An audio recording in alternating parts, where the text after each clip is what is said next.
Hello student, welcome to learning easy science classes. So अभी तक आपने हीट के बारे में पढ़ा था, हीट की यूनिट्स के बारे में पढ़ा था, देखा था आपने 3 यूनिट होते हैं हीट की।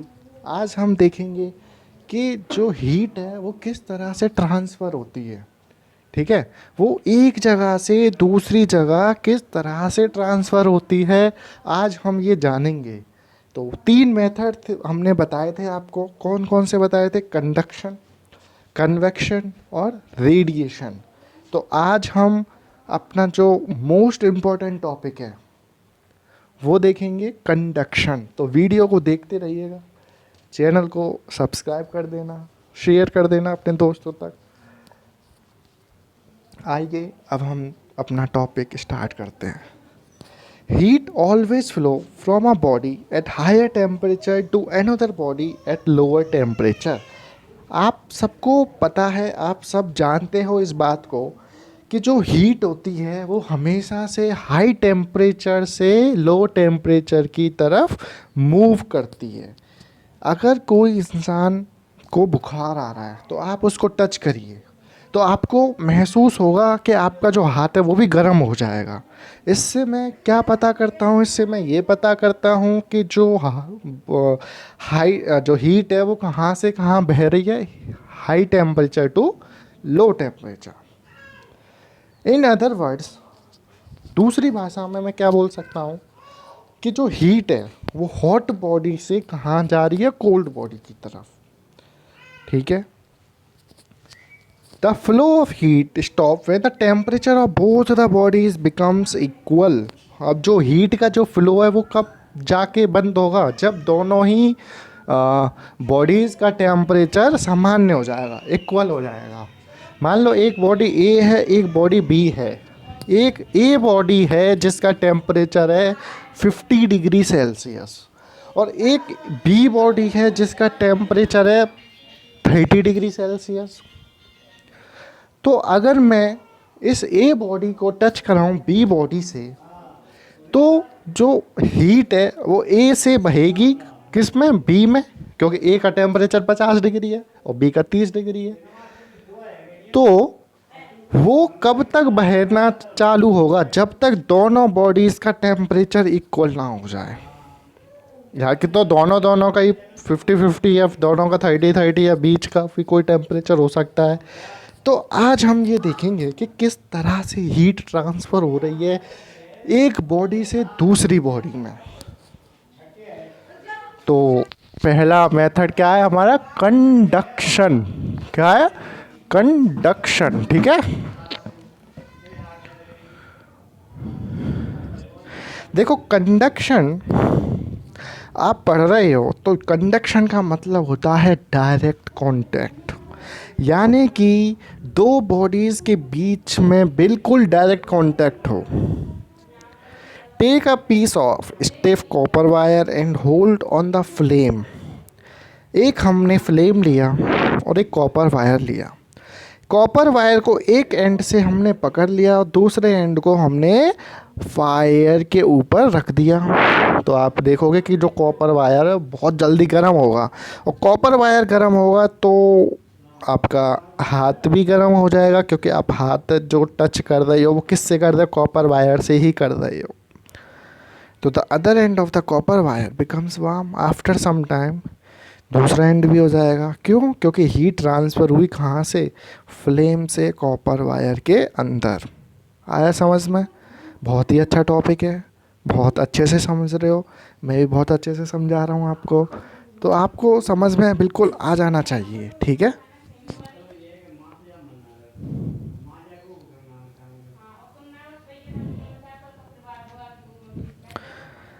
अब ये एक्टिविटी दी है,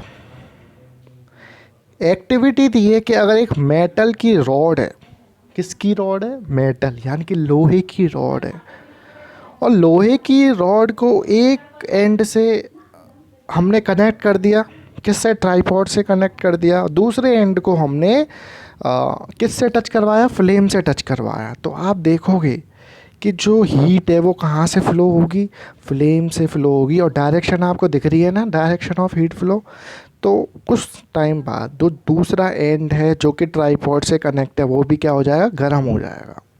तो हम कंक्लूज़न क्या निकालेंगे कि heat travels through solid bye conduction. तो जो हीट ट्रेवल कर रही है, हीट जो ट्रेवल कर रही है वो सॉलिड में सबसे ज़्यादा ट्रेवल करती है, फिर लिक्विड में, फिर गैस में। ठीक है, ऐसा क्यों? क्योंकि जो सॉलिड में पार्टिकल्स होते हैं वो बहुत ही नज़दीक होते हैं और बहुत ही क्लोज होते हैं। आइए अगर हम बात करते हैं कि किस तरह से सॉलिड के अंदर पार्टिकल्स हीट को ट्रांसफ़र करते हैं। In solid the constituent particles are very closely packed. तो सॉलिड्स के अंदर जो पार्टिकल्स होते हैं वो बहुत ही चिपके हुए होते हैं, बहुत क्लोजली। ठीक है, वो अपनी जहाँ पे वो प्रेजेंट है वो वहीं पे वाइब्रेट करते रहते हैं। जब एक and one end of metallic strip और रॉड इज़ हीटेड, जब एक एंड रॉड का हीट किया गया, the particles at that and absorb the energy. तो वहाँ के जो पार्टिकल्स होंगे वो उस एनर्जी को एब्जॉर्ब कर लेंगे और वाइब्रेट करना चालू कर देंगे। जैसे ही ये वाइब्रेट करेंगे तो जो इनके नेबर में हैं, जो इनके पड़ोसी हैं, जो जितने भी पार्टिकल्स हैं उनमें वो टकराएंगे आपस में, तो हीट ट्रांसफ़र होगी एक पार्टिकल से दूसरे पार्टिकल, दूसरे पार्टिकल से तीसरे पार्टिकल, तीसरे से चौथे पार्टिकल और चौथे से पाँचवें particle. As a result these particles are also start vibrating more rapidly and in turn cause their neighbor to vibrate more rapidly। तो इस परिणाम क्या होगा कि जितने भी पार्टिकल्स होंगे वो जल्दी से वाइब्रेट करेंगे एक दूसरे को, और ये वाइब्रेशन तब तक रहेगा जब तक वो वाइब्रेशन लास्ट पार्टिकल तक ना चला जाए। अब जा क्या रहा है एक्चुअली में, जा रही है हीट एनर्जी। एक पार्टिकल में आई, दूसरे पार्टिकल को पहले पार्टिकल ने हीट एनर्जी दी, दूसरे को तीसरे ने दी, तीसरे को चौथे ने, चौथे को पाँचवें ने। इसी तरह से एंड वाला जो पार्टिकल है वो भी क्या ले लेगा, एनर्जी ले लेगा। तभी आपको लगता है कि पहले अगर हम एक एंड को गर्म कर रहे हैं तो दूसरा एंड अपने आप गर्म हो जाता है। ठीक है, इसको हम ऐसे समझेंगे कि मान लो एक क्लास में 10 बच्चे बैठे हैं एक ही सीट पे। अब मैं हूँ, मैंने पहली किताब दी पहले इंसान को, उस पहले इंसान ने दूसरे इंसान को दी किताब, दूसरे ने तीसरे को, तीसरे ने चौथे को, तो अल्टीमेटली वो पहुँच गई लास्ट वाले पे। समझ में आया? ठीक है, अब क्या क्या कंडीशन होंगी कि कब हीट ट्रांसफ़र होगा, किस में, कंडक्शन में। तो दो कंडीशन हैं जो आपको याद करनी है। सबसे पहले दोनों ऑब्जेक्ट कैसे हों, डायरेक्ट कांटेक्ट में हों। डायरेक्ट कांटेक्ट में ही होंगे ना, जैसे फ्लेम था, डायरेक्ट कांटेक्ट था कॉपर वायर से। ठीक है, दूसरी बात कि दोनों ऑब्जेक्ट का टेम्परेचर बिल्कुल अलग अलग होना चाहिए। ये दोनों कंडीशन आपको याद करनी है। अब बात आती है गुड और poor conductor of heat and insulator कि कौन कौन से गुड कंडक्टर हैं, कौन कौन से पुअर कंडक्टर हैं। All solids do not allow heat to pass through them with an equal ease. तो जितने भी सॉलिड हैं हमारी धरती पर, ज़रूरी नहीं है कि सब में हीट ट्रांसफ़र हो, सब में हीट ट्रांसफ़र हो। किसी में हीट ट्रांसफ़र ज़्यादा होती है, किसी में कम होती है, कोई अलाउ करता है और कोई अलाउ नहीं करता। तो वो हम यहीं पे पढ़ेंगे। ठीक है, जैसे इन्होंने 3 रॉड ली, क्या ली, 3 रॉड ली। किस किस की ली, कॉपर, आयरन और ग्लास की ली, और तीनों को हीट किया। आपने देखा कि कॉपर जल्दी से हीट हो जाएगा, आयरन भी हो जाएगा, लेकिन ग्लास नहीं होगा। अब वो क्यों नहीं होगा, इसके पीछे रीज़न है। ठीक है, हम देखेंगे अब वो। इस एक्सपेरिमेंट को जब हमने किया तो मेटल को हमने 2 पार्ट में क्लास में डिवाइड कर दिया कि एक वो मटेरियल जो हीट कंडक्ट करते हैं और एक वो मटेरियल जो हीट कंडक्ट नहीं करते। भाई आपका गिलास जो है वो भी तो सॉलिड है, लेकिन वो हीट को कंडक्ट नहीं करवा रहा, यानी कि हीट ट्रांसफ़र नहीं हो पा रही ग्लास के अंदर, है ना। वो क्यों नहीं हो रही, इसीलिए नहीं हो रही क्योंकि मटेरियल की नेचर अलग हो गया वहाँ पर। ठीक है, अब देखते हैं कि भाई गुड कंडक्टर ही ऑफ हीट किसको बोलेंगे। देखो, the material which allow heat to flow through them easily are called good conductor of heat. यानी कि गुड कंडक्टर ऑफ हीट हम उनको बोलते हैं वो मटेरियल जिनके अंदर हीट आसानी से पास हो जाए। एग्जाम्पल, जितने भी मेटल हैं और उसके जितने भी एलॉयज़ हैं। एलॉयज़ किसको बोलते हैं? Alloys are the mixtures of metal. Alloys क्या होता है? मिक्सचर्स होते हैं मेटल के। एग्जाम्पल याद रख लेना, silver, copper, aluminium, iron, brass, stainless steel, these are the good conductor of heat. अब बात आती है पुअर कंडक्टर ऑफ हीट किसको बोलते हैं? The material which do not allow heat to flow through them easily are called poor conductor. तो वो material जो हीट को पास नहीं होने देते आसानी से, उनको हम बोलते हैं poor conductor. Example, water, air, glass. अब नॉन कंडक्टर वो होते हैं जो बिल्कुल ही पास नहीं होने देते। देखो, नॉन कंडक्टर और पुअर कंडक्टर में थोड़ा सा डिफरेंस है। पुअर कंडक्टर जो आसानी से पास नहीं होने देते आसानी से, लेकिन अगर हमें उनको हीट फ्लो करवाना है तो हम ज़्यादा से ज़्यादा हीट देके उनको पास करवा सकते हैं। लेकिन यहाँ बात हो रही है आसानी से और बिना आसानी से। नॉन कंडक्टर हम इनको बोलते हैं जो बिल्कुल ही हीट को पास ना होने दें। एग्जाम्पल, वुड हुआ, पेपर हुआ, ग्लास हुआ, एस्बेस्टोस हुआ, बेकेलाइट हुआ। ठीक है। The material which are non conductor of heat and electricity are called insulator. अब भाई इंसुलेटर क्या हुए? इंसुलेटर हम उन मटेरियल को बोलेंगे जो ना हीट को पास होने दे रहे, जो ना इलेक्ट्रिसिटी को पास होने दे रहे, उनको हम बोलते हैं इंसुलेटर। तो जितने भी हमारे मीका है, एयर है, प्लास्टिक है, रबर है, वो सब क्या है? इंसुलेटर हैं। ठीक है, वो क्या है? इंसुलेटर।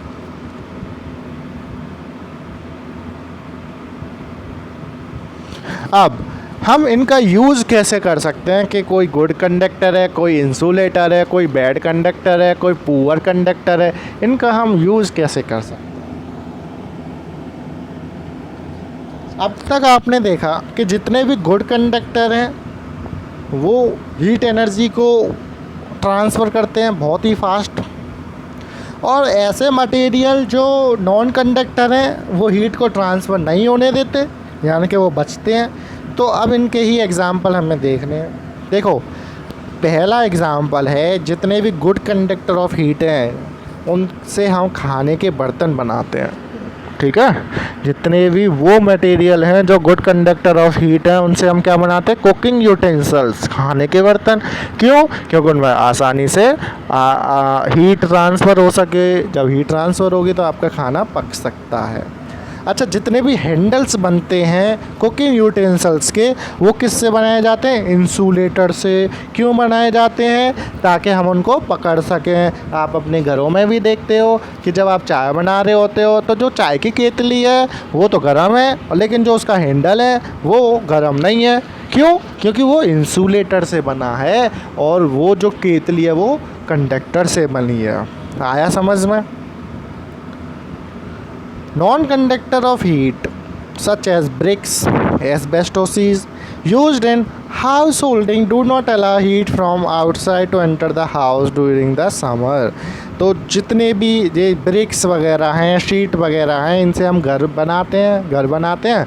तो जब घर बन रहा है तो समर के दौरान जब गर्मियाँ चलती हैं तो हीट अंदर पास नहीं हो पाती, और विंटर में क्या होता है? हीट बाहर नहीं जा पाती। इसीलिए हम हम घर बना रहे हैं तो हम घर उन्हीं ईंटों से, उन्हीं शीट से, वैसे ही मटेरियल से बनाएंगे जो कैसे हो? नॉन कंडक्टर हो। क्यों? क्योंकि वहाँ पे हीट ट्रांसफ़र नहीं हो पाती। समझ में आया ये बात? ठीक है। जैसे छत है, रूफ़ है, ठीक है, रूफ़ है, वो किसकी बनाएंगे हम? एस्बेस्टोस से। एस्बेस्टोस एक मटेरियल होता है। ठीक है। अब बात आती है कि many insulators contain tiny pockets of trapped air to prevent the transfer of heat. अब ऐसा क्या है कि इंसुलेटर में कि जो हीट को ट्रांसफ़र होने ही नहीं दे रहा? देखो इंसुलेटर में क्या होते हैं, पोर्स होते हैं, छोटे छोटे छेद होते हैं, तो वो हीट क्या कर लेती है, उन छेदों के अंदर चली जाती है, पोर्स के अंदर, तो वो वहाँ से बाहर ही नहीं निकल पाती। जब वो बाहर नहीं निकल पाएगी तो वो एक जगह से दूसरी जगह हीट ट्रांसफ़र ही नहीं होगी। आया समझ में? जैसे वूलन क्लॉथ्स हैं, जितने भी आप सर्दियों में कपड़े पहनते हो, उनके वूलन क्लॉथ्स के अंदर क्या होते हैं, छोटे छोटे पोर्स होते हैं। अब तुम्हारी बॉडी से, तुम्हारे शरीर से जो गर्मी बाहर निकल रही है वो उसी के अंदर रह जाती है। क्यों? क्योंकि वो छोटे छोटे पोर्स के अंदर चली जाती है, और पोर्स क्या करते हैं, उस हीट को अपने अंदर ही रहने देते हैं, बाहर निकालते ही नहीं है। ठीक है, एग्जाम्पल ग्लास, वूल, फोम।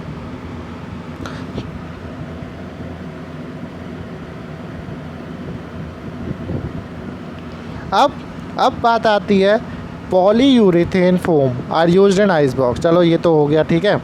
अब non conductor are used to cover the vehicle carrying inflammable substances such as petrol, diesel during summers. आप वाहनों को देखते हो, वाहनों में क्या यूज़ हो रहा है, पेट्रोल डीजल यूज़ हो रहा है ना। तो पेट्रोल और डीजल जब यूज़ हो रहा है तो वो गर्म कर देगा, लेकिन उसके ऊपर का जो कवर है वो हम किससे बनाते हैं, नॉन कंडक्टर से। नॉन कंडक्टर से हम इसीलिए बनाते हैं ताकि वो इतनी जल्दी हीट ना हो जाए, है ना, इतनी जल्दी हीट ना हो जाए। आंसर एग्जाम्पल क्या क्या है, इंसुलेटर सच एज बेकेलाइट हुआ, इबोनाइट हुआ, ड्राई वुड हुआ, ठीक है, ये सब। अब एक क्वेश्चन दिया है क्या है कि जो वूलन क्लॉथ्स होते हैं वो ठंडों में हमें गर्मी जैसा माहौल, गर्मी जैसी सुरक्षा कैसे देते हैं, हमें अंदर से गर्म कैसे रखते हैं। तो इसका आंसर हमने आपको बता ही दिया है कि जो वूल फाइबर होता है उसके अंदर छोटे छोटे पोर्स होते हैं। Air is a non conductor of heat. वो जो एयर है वो उसी के अंदर रह जाती है, वो सराउंडिंग में नहीं जाती, इसीलिए आपको सर्दियों में गर्मी लगती है। ठीक है, अब बात आती है ओरल क्वेश्चन की। पहला ओरल क्वेश्चन क्या है कि एक स्पून को एक हॉट मिल्क में डिप कर दो, यानी कि गर्म दूध में एक चम्मच डाल दो। Name the process by which the spoon absorb heat from the milk. तो आप देखोगे कि कुछ टाइम बाद आप देखोगे कि जो चम्मच है वो गर्म हो जाएगी। कौन सी प्रोसेस से होगी, जल्दी बताओ, अभी समझाया था मैंने तुम्हें ये सवाल। तो वो होगा कंडक्शन। ठीक है, क्या होगा वो, conduction. Mention a condition that is satisfied for heat transfer by conduction. वो दो कौन सी कंडीशन है जो कंडक्शन में होनी चाहिए, तो अभी बताया था मैंने, डायरेक्ट कांटेक्ट होना चाहिए और दोनों बॉडीज़ का टेम्परेचर डिफरेंट होना चाहिए। ठीक है, ध्यान नहीं है आप सबका, वीडियो को देखते रहिए तभी समझ में आएगा। What determine the direction of flow of heat between two object. Direction कौन डिटरमाइन करवाता है, इसका आंसर आपको खुद ढूंढना है। ठीक है, अगली वीडियो में मैं इसका आंसर दूंगा। और ये जो 4th और 5th क्वेश्चन है ये भी आपको अपने आप ही करने हैं। देखो 3 क्वेश्चन करवा दिए, अगले 3 आपको करने हैं। ठीक है, चलो आज के लिए बस इतना ही। कल हम देखेंगे कन्वेक्शन क्या होता है। आज हमने डायरेक्ट कांटेक्ट के बारे में पढ़ा, कल हम देखेंगे कन्वेक्शन क्या होता है। ठीक है, तो अपना ध्यान रखना, चैनल को सब्सक्राइब कर देना, अपने दोस्तों को बता देना कि सर वीडियो बनाते हैं यूट्यूब पे। ठीक है, तो सब देखें। अभी तुम्हारी क्लास में बस 3-4 बच्चे ही देखते हैं, एक ये अभय देखता है, और कौन कौन देखता है, दीक्षा देखती है, ज्योति देखती है, और बाकी बच्चे नहीं देख पा रहे हैं। उनसे बोलो जल्दी से जल्दी देखें। ठीक है, सिलेबस बढ़ जाएगा, फिर जब स्कूल खुल जाएंगे तो फिर मैं नहीं बनाऊँ, मतलब ये चैप्टर मैं दोबारा नहीं पढ़ाऊँगा, तो बोल देना सबसे। चलो बाय सब।